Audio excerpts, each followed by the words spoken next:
Takeout is cool, but delivery gets pricey. So, like a phoenix from the ashes, indoor dining is back at Forged Eatery. I use the analogy because the food is fire. It's a new approach to farm to table. No overalls, just dope food. Try my favorites, like the mushroom stew with pine nuts and ricotta, the cornmeal fried happy oysters, and the seared duck breast. Also, ask about the chocolate chip cookie tins. Mini chocolate chip cookies with a dusting of sea salt. Simply delicious. Head on over to forgedeatery.com to check out the current menu options and make a reservation today. Forged is located at 3520 Chestnut Avenue in Hamden. This episode of Getting to the Truth in This Art is brought to you by Charmington Holistics. If you're like me, you realize that now more than ever, it's important to have your wellness in check. That's where Charmington Holistics tonics come in hand. Charmington Holistics tonics contain a combination of nutrient-packed superfoods with herbal support and are meant to be enjoyed daily. These tonics are good and good for you. They can be enjoyed in a variety of beverages from coffee to cocktails. My favorite is Tummy, which contains turmeric and tastes just like root beer. These tonics are a wonderful way to add extra herbal support and nutrition into your diet. Head on over to the Best Little Herb Shop's Instagram today at Charmington Holistics.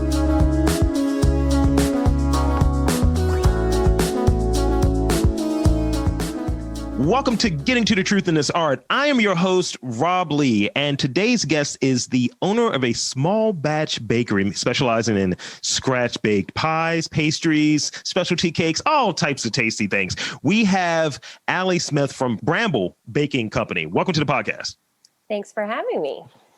So, I eat a lot of Bramble. No, just go right into it. It's just like, yeah, I'm just going to drool all over this microphone. So, give us that rundown, that 1,000-foot view of what your background is and how you came up with the concept around Bramble.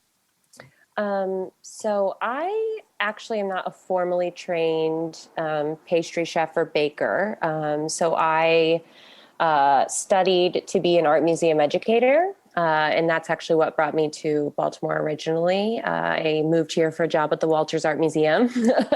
But when I moved to Maryland, it was after living in Boston for 8 years. And I was definitely ready for a change of scenery in a new city and place to live. But, you know, when you move to a place that you haven't lived before, in my case, I had never lived in the Mid-Atlantic, I was definitely looking for ways to get to know my new home. One way I did that of a few was going to my farmer's market around the corner from where I lived. At the time I lived in Riverdale, Maryland. One way I started to sort of like make sense of my new home was just through getting to know what was what at the farmer's market, like what's happening what time of year in the Mid-Atlantic and in the region. And so I ended up with a lot of produce in particular that I like often didn't have anything to do with. And on the evenings and weekends, I just sort of obsessively made pies. And I just became really fixated on it, as people do with new hobbies occasionally. And this one just kind of took over every evening and weekend for me. And I got really, really into pie specifically at first. And Bramble has since grown to be much, much more than pie, but that was sort of the spark for me. I feel like I always hear stories about bakers growing up baking, with their grandmas, with their mothers, often like maternal figures and like women in households were really, important to that process. But for me, I actually didn't really grow up in a family that was like food was obviously a thing that we gathered around and was important, but I don't really feel like that was like, oh, I wasn't at the hip of my grandma, like learning how to, so it was a lot of learning on the fly for me, to be honest. Sure. Like my grandma made some mean box cakes and some chocolate mayonnaise cakes and really kind of retro recipes that we would think of now. But I definitely was doing a lot of late in life learning about the process of baking.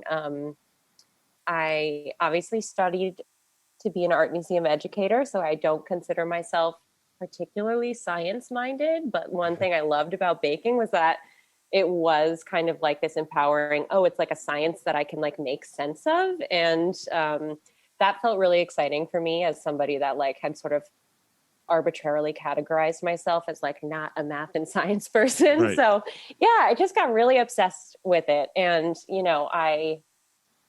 I think I'm learning more and more. I used to feel really embarrassed about the fact that like I really didn't have a plan in starting Bramble. It happened like kind of organically and by accident, which just felt really silly. Like, oh, like you didn't plan for this. Like it's not very business minded. But I really have never considered myself super entrepreneurial. And it just kind of spiraled. And I would say when I started to bring on folks to bake with and to work with at Bramble, that's when our like offerings really have exploded into what they are now. So I work with a former pastry chef at like Bottega, Jamie Hacker, and Emma Freya, who comes from more of a like floral background. She actually worked at Be Willow. Okay. And so I think that like being surrounded by more expertise and sort of like people interested in creating different kinds of desserts has really like allowed us to expand into like the pastry, cake, design studio, pies, the whole shebang that we're able to offer now, which is super exciting. I'm really proud of, I think one thing that we are excited to do each week, especially for the farmers market when we're at 32nd Street, is offer a really big array of choices. I love that like exciting feeling of like encountering all of these options. And so I think together we're able to create a spread that has a lot of variety going on now, which is really exciting. It absolutely does have a lot of variety. Yeah. And I mean, I feel a little guilty when people are like, how could I possibly choose? But I love that feeling of overwhelm, like it's kind of exciting. So that's where we're at now. And it's grown beyond anything I could sort of imagine for it back in like 2017 when I started kind of like formalizing it a little bit in quotes. I don't know. That's a long-winded answer. Sorry. Oh, no. No such thing as long-winded. We're here to get the story. So you touched on like how the offerings have increased as staffing and the folks that you're working with have increased. So what is the process of adding new items to the menu at this juncture? And is there one thing on that menu that you're or recently on the menu that you've been particularly proud of? Like, oh yeah, I hit that one. That's a great one. So I touched on this a little bit in talking about just like the farmers market origins, but a lot of the sourcing that we do, especially for things like produce, but also like the flours that we use, FLOURS, not the flowers. Yeah. You gotta make that distinction. Yes, we use both kind of flours. But yeah, a lot of those things are coming from what's available any given month and any given week seasonally.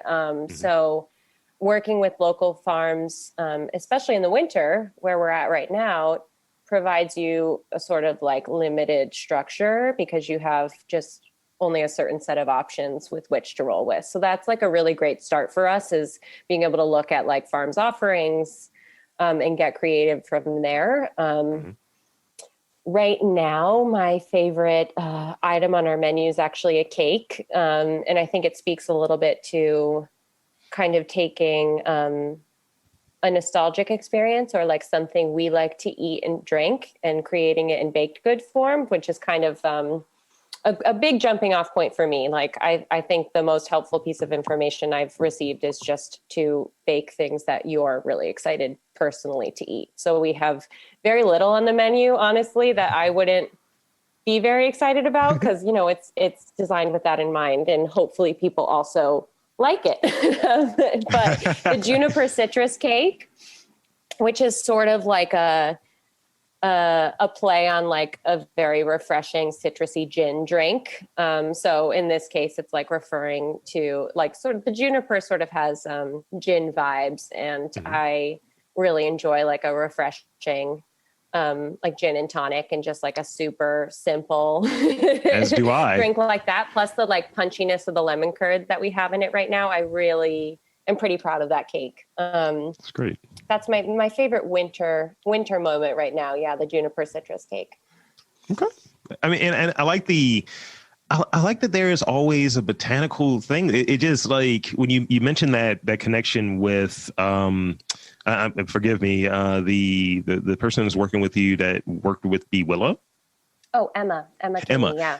And I got some because I had Liz from Bee Willow on the podcast earlier, like in that what is it, last season or the season before, and I mean, I've purchased stuff for Valentine's Day from there, and I was like, all right. I was like, these things kind of go together. So I was really looking forward to this interview based on just the aesthetic and that reputation. Is just that like there's flowers here. There's flowers on these cards. This is great, and there's flowers on your cakes. So yeah.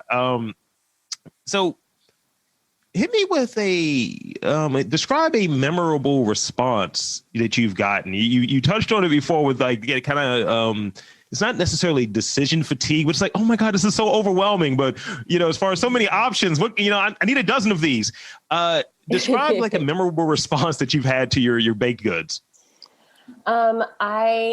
So one thing that I'm really looking forward to with actually having our own, moving into a storefront space is that we will be able to like take part in a little bit more of those like customer reactions. Cause to be honest, being a pop-up bakery right now, a lot of times we're like baking what we're making for the day and then we send it out into the world. And so a lot of what like the reactions that I hear about are like hearsay through my husband who works at the farmer's market and our pal Laurel who man our like farmer's market stall. We actually sometimes we don't really know how things are received because we're just so I'm very excited to be in the space that we're like actually sharing things with people because that will be very exciting.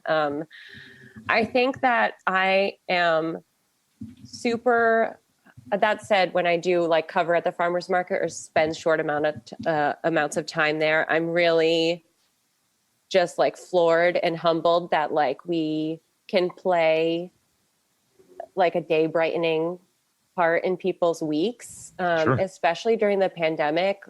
We've had folks, say like, this is like the highlight of my week, like coming and we have one customer who's a nurse and obviously healthcare workers feeling it right now. It's been a really hard year and she does come and get a bag of everything and just eats them throughout the week. And I think like that is like so overwhelmingly,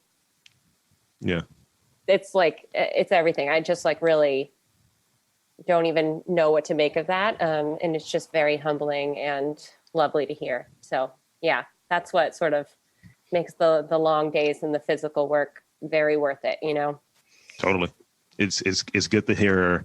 It's good to get that feedback because without it, it's just like, is this just going out there and it's just gone, and all of the stuff that goes into whatever you're creating, whether it be you baking and coming up with the menu and coming up with the whole process, that whole process, because it's, it's a lot that goes into what's being done, the finished product. And I had to start thinking about like, in what I do, like, I had a guy come to me and he was like, how can we systematize what you do? And he's like, how many hours are you putting into a 1 hour podcast in product?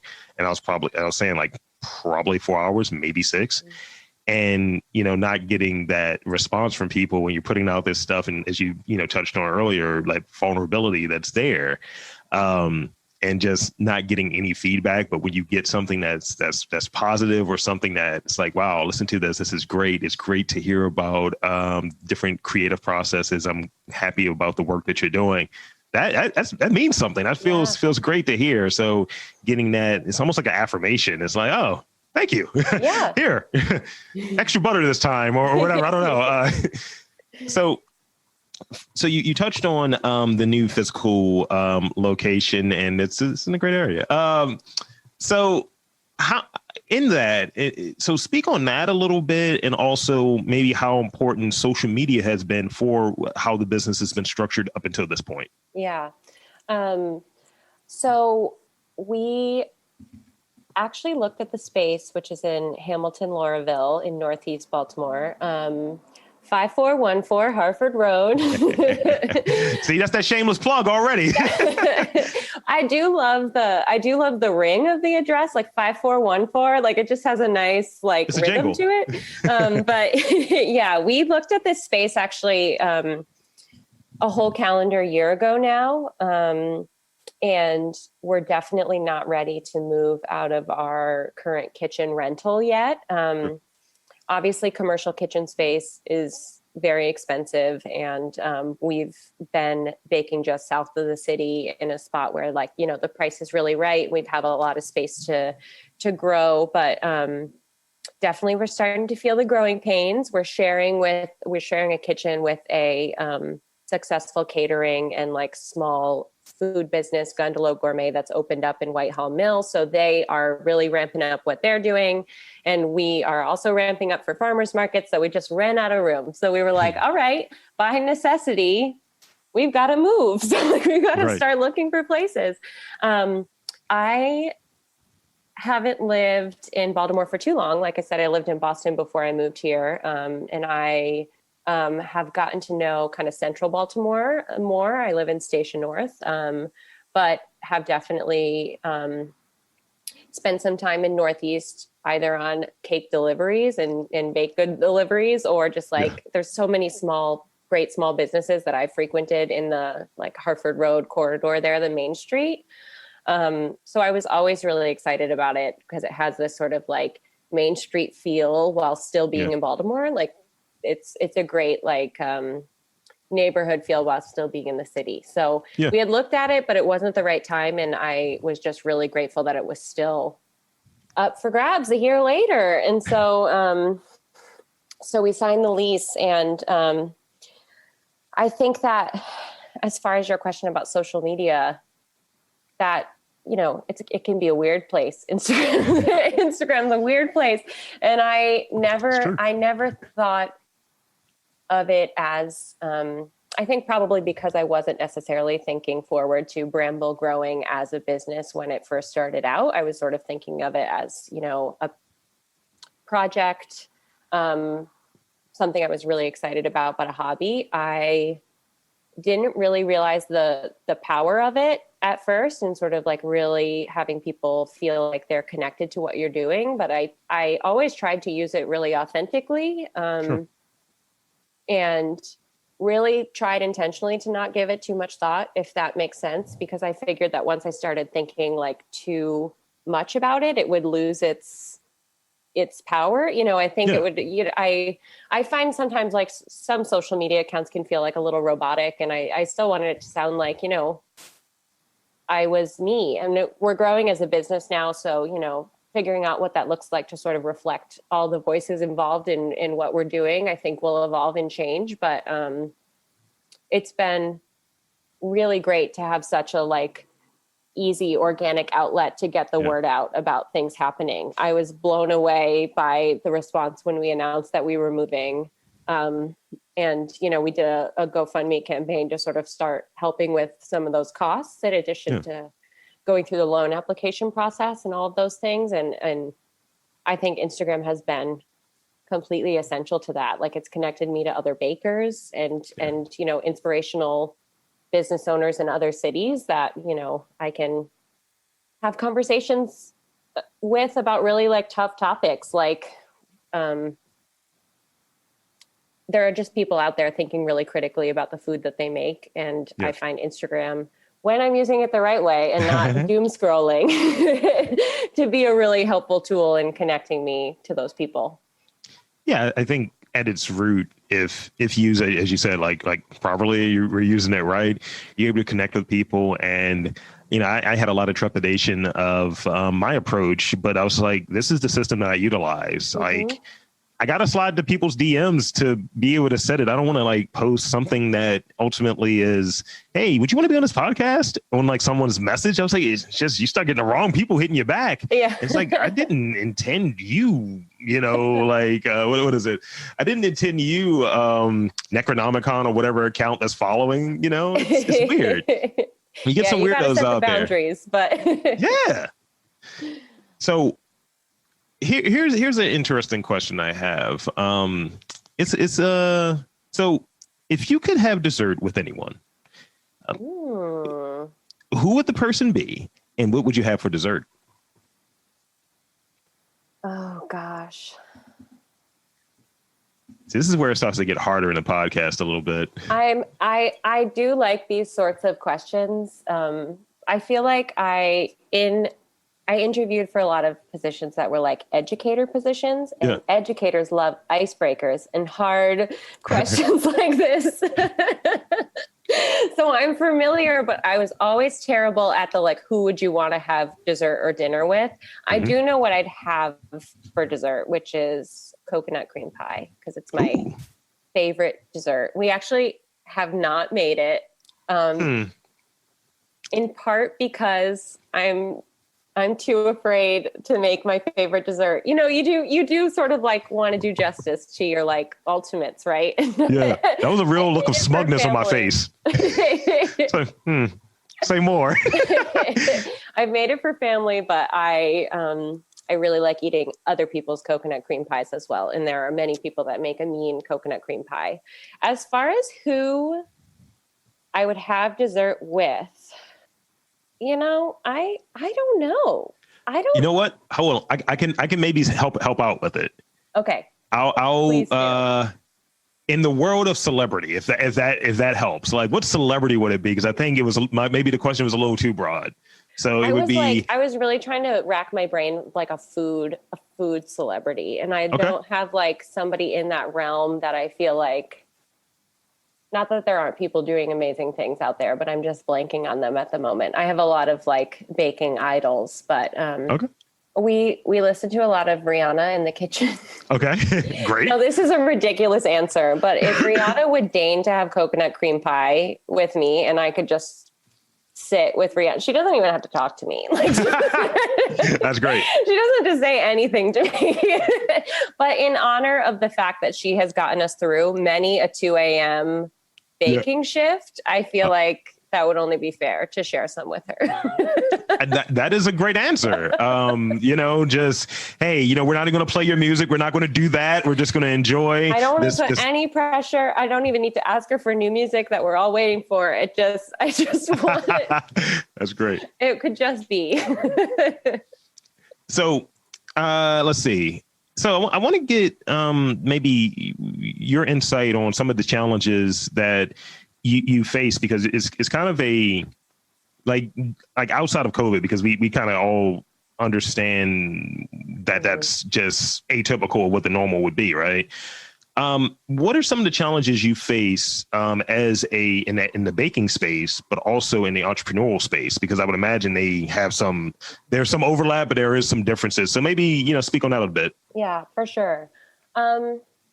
So as implied, because of my background, there's a big learning curve for me. So I'll preface it with that. But there are also some things that are really important to me to carry with us as we start growing, and things that we're thinking about sort of as a group. That definitely presents some challenges because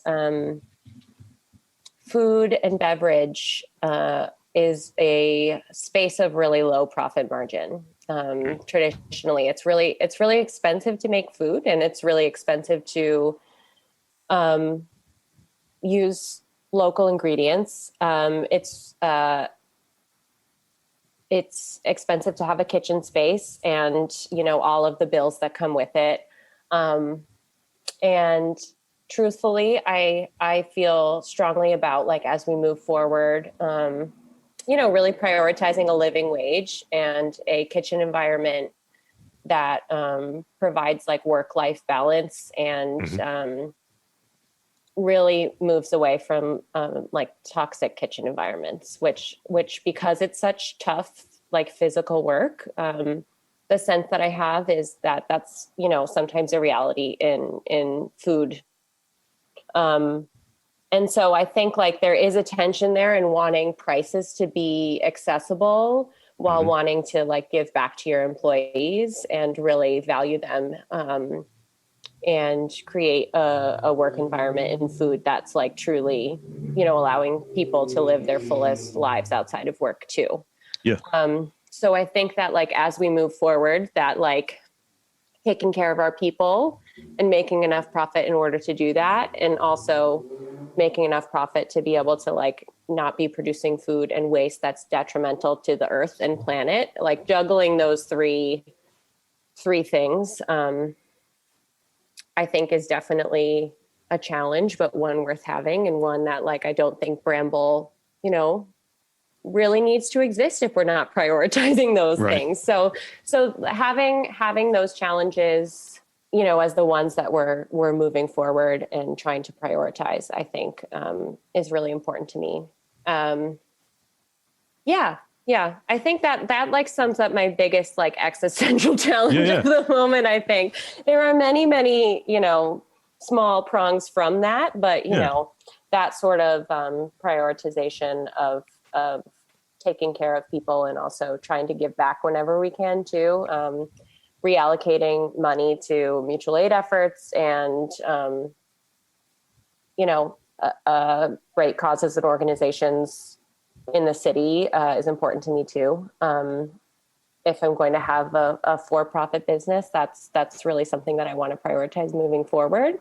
And all those things are just challenging when you're trying to also, you know, pay farmers enough, source ingredients that you know, pay the hands and labor that harvested those ingredients a fair wage. You know, there's a lot of just like really complicated, deep issues, as I'm sure many people in, I was listening to your Mount Royal soaps episode the other day, and, you know, he was talking about palm oil and like, you know, sourcing for their soaps as like, you know, something that they're always thinking about. And I think there's so many layers that you can peel back in food that I just kind of want to make sure we're always being mindful of and digging for those questions and making sure we're doing the best that we can by the most people we can, if that makes sense.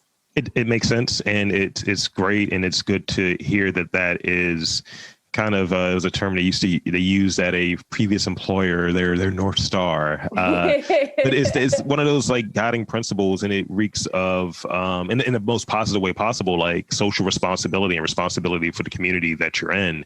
And I think that oftentimes, because we're so oriented around for profit, it's like everything else be damned.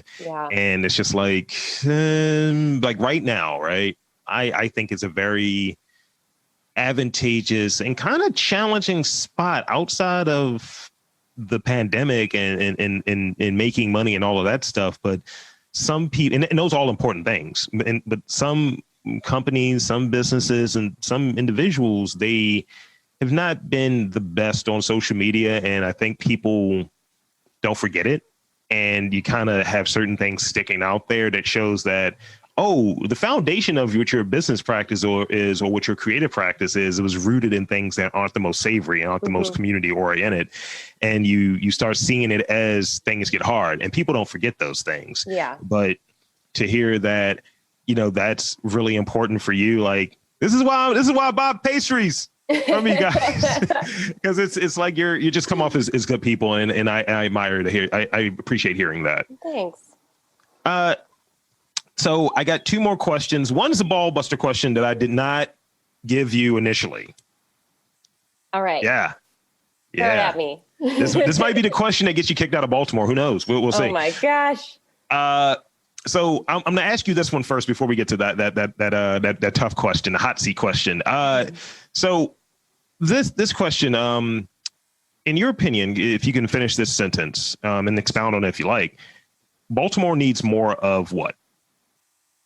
I think Baltimore needs more resources put into the hands of people that like can have work to put out there. Like, I think about Baltimore as one of the reasons I was really attracted to it and felt at home once I moved here is that people have so many amazing projects going on, like yourself, or so many different folks that I've met here are artists, activists, and they have their hands in like 12 different buckets and are wearing 12 different hats. And I sometimes wish, and I see it happening sometimes, but there are so many people that I want to be given more resources and more platforms to be able to share those projects more widely. Does that make sense? I just like, absolutely. I want more like money and resources in like artists and activists' hands. And like, I see it happening. I see the billboards in Station North being taken over by local work. And, you know, it's really exciting, but I just think that like there is so like everything's teeming with ideas and teeming with projects that are already started and like just need a place to be shared. And I get really excited, you know, when there's new art galleries for that reason, any number of, you know, like I just want that like infrastructure in order for that to keep being shared more widely to keep growing. Yeah, it's important. And I get on it because I feel like it's interesting. The beginning of the season, I had the like esteemed pleasure to interview Rebecca Hoffberger from AVAM. And we were talking about like outside of art and, you know, in terms of gassing the person up, she really gassed me up. I was like, well, thank you. I felt I had a really high level of self-esteem afterwards. I was like, Rebecca, thank you. And I always have felt in that spot of being a person that's an outsider. And like, I talk to artists, I talk to entrepreneurs, but I'm neither.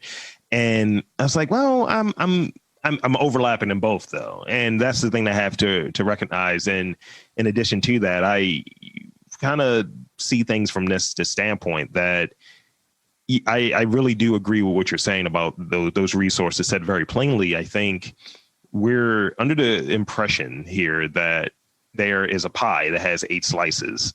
I think 5 of those slices are already earmarked and we're still told that there's 8 slices. There's really 3. And it's always just not enough that's out there. And the people that may get it they may not need it, or they may not need it as much as someone else. And I think it's important to, when possible, help amplify and help put them out there. And it's, you know, one of the really cool byproducts of doing this podcast that I'm able to help people get a few more hits, a few sales, and, you know, a few visitors. So that's been cool. Yeah, it's a very like personal way that you can kind of help address some of those like systemic barriers to certain people having that access over others. And yeah, it's important, and every little bit helps, I think. And I hope we can sort of build some of that into Bramble's space, whatever it may look like as well. I'm excited for that aspect of it. I am as well. And that possibility too. Yeah. So now here's the tough question. And again, I'm going to thank you before you. So Massachusetts, right? Coming from Massachusetts, clams are a thing there. Seafood's a thing. Oh, I'm going to have a terribly boring answer to whatever you're about to ask, but go for it. Sorry. All right, so seafood's a thing here as well. Who has the best crab cake? I'm allergic to shellfish. No! I knew it was coming. I was like, it's gonna be about crab cakes. I'm certain, even without having eaten them, that Baltimore has better crab cakes. If I recall, like, I don't think they were as much, like clam chowder was huge in Massachusetts. In like the lobster rolls, right?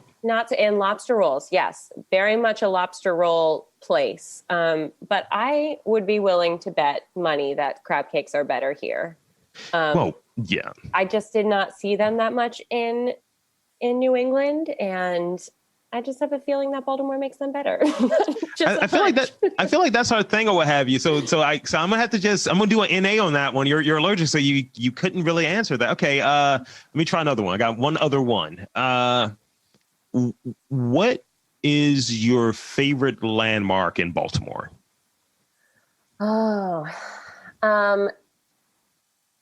This isn't so much a landmark. I do love the pagoda. There's something about the pagoda that is just like really nice to come across when you're walking in the park or around Patterson Park. Yeah. But my favorite place is actually the Arboretum, the Silbert Arboretum. Yeah. And so like whenever I see that building, the Silburn building, and those, the creepy women that are like sitting next to, they're like sitting over and looking over the garden next to the mansion. Yeah. I'd say they're my favorite landmarks because whenever I'm like at the Arboretum, it's usually like a very great decompressing moment, like after a long kitchen shift or something like that. And Sure. so like, I just get this feeling of like, and it's not even the building.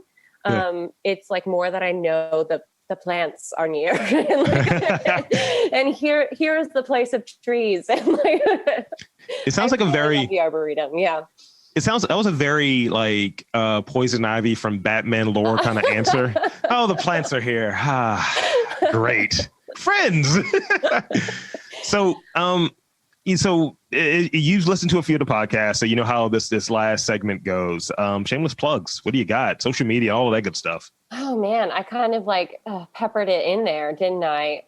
You can find us at www.bramblebakingco.com.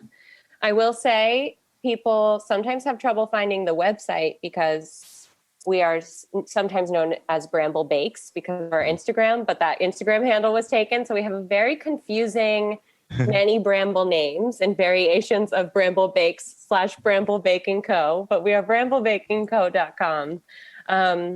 And while we're in this weird moving situation, which has put a pause on some things like special cake orders, you can still find us every Saturday at the Waverly Farmers Market. We're at 32nd Street on Brentwood Avenue, so right behind Black Rock Orchards, outside the center where the people are. We're just on the outskirts. We'll move our way in slowly but surely. I mean, that's on the list. And as while we're recording this, the weather is not terrible. So I think definitely be over there on a Saturday in the near future for obviously for a few things. But yeah, this Saturday is supposed to be a little rainy, but I'm looking forward to it not being 15 degrees. That matters. Handing people frozen baked goods has hurt my heart a little bit recently. So I'm excited to have them thaw out of it. Yeah. So that's pretty much all I have. So I'll do my sign off and that'll be that. So for Allie from Bramble Bakes, I'm just going to use the social media because, you said it. Go for it. Yeah, it works. I'm Rob Lee saying that there are delicious baked goods businesses, just people just doing great things in and around Baltimore. You just got to look for it.